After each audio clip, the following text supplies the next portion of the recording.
ৰাজ্যত সংঘটিত হৈছে পুনৰ এক জঘন্য নিৰ্লজ্জ ঘটনা।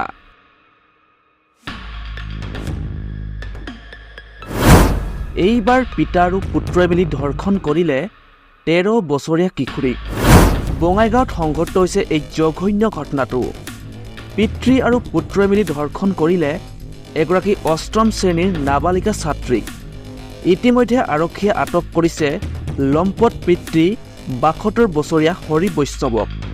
বৰ্তমানো পলাতক অৱস্থাত আছে পুত্ৰ বিৰাজ বৈষ্ণৱ।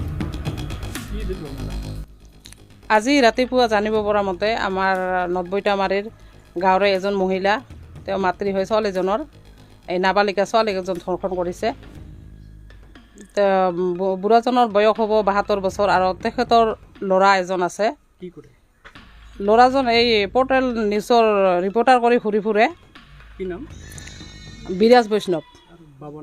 বাবাৰ নাম হৰি বৈষ্ণৱ।